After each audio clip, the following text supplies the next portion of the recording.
Hi friends, it's Suzanne here from sunstampin.com. I'm a Canadian Stampin' Up! Demonstrator. I want to welcome you to my weekly Wildcard Wednesday video on my blog and YouTube channel. The card designs I share today are a little more technique driven, but nothing too complicated. I also sell the products I feature in this video.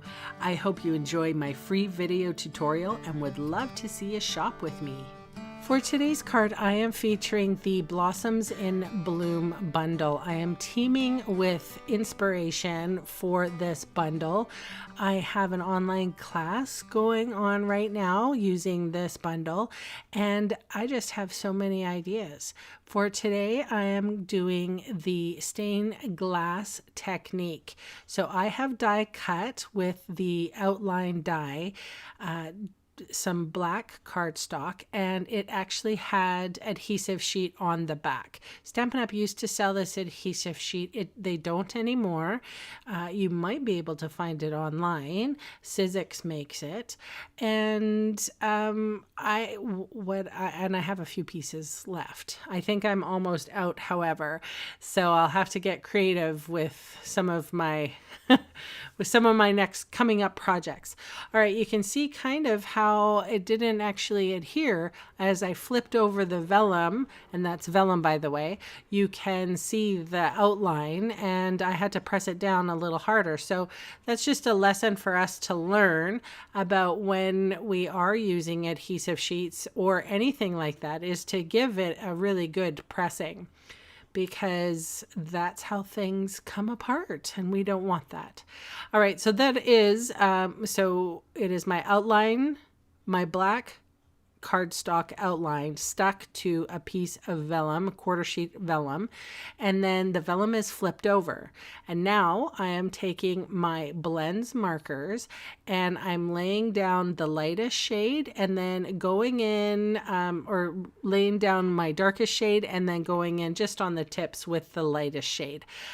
I did go over this a couple of times because I wanted to make sure that those colors did pop, and it was difficult, but I did end up layering it quite a bit so that the colors did pop. So the colors that I use, I didn't even put them in the description box below because I figured that you are going to use what you got anyway if you do something like this. This technique is called the stained glass technique, and I believe the original way to do this technique is to use your Stampin' Write markers or any water-based marker. So you can certainly do that in this case as well, and I'm pretty sure that it would work just fine.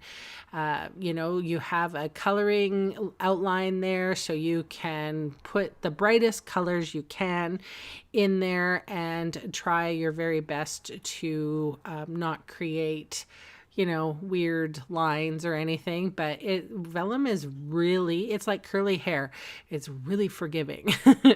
And curly hair is forgiving too, just in case you wanted to know that. Okay, so what did I use? Granny Apple Green, I believe Cherry Cobbler, or yeah, it might have been Real Red for the centers of the flowers. This is maybe Rich Razzleberry, Rococo Rose. Like I said, I didn't write them down because I figured if people were going to try this, they're going to color, things the way they want. So that was Mango Melody. And it's nice to actually have this, it was slightly lifted off of my desk, so I didn't have to put down an absorbent pad like I usually do when I color with my blends markers. It was lifted up a little bit, so, and the vellum, it didn't bleed or anything, so I was really, really happy about that. And I did try to go in a couple of times to get the depth that I had wanted on the flowers and my coloring. But yeah, that was pretty much you just try to choose the brightest colors you can. And then I put adhesive along just where the flowers were, because I figured you wouldn't be able to see the dry adhesive behind the flowers. And I adhered that to a Whisper White thick card base. I'm using Memento Tuxedo Black ink to stamp the sentiment, which comes in the Blossoms in Bloom stamp set.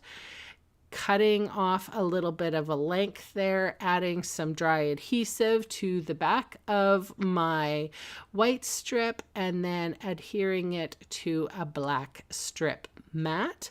I put 3 dimensionals on the back of this sentiment piece, and then I also added 3 rhinestone gems.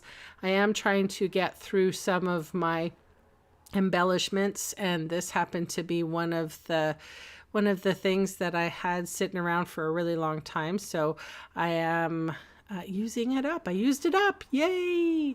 So that's where I placed the embellishments, and I did have an argument with myself as to where I was going to place everything, but everything worked out fine.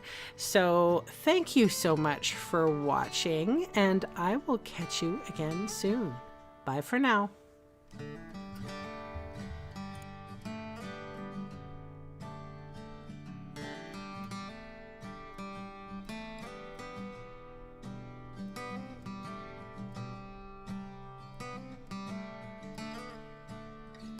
Hey, thanks for sticking around to the end of the video. On screen are 2 more videos for inspiration. Click on the maple leaf for my blog, or click on me to subscribe to my channel. Thanks again for watching.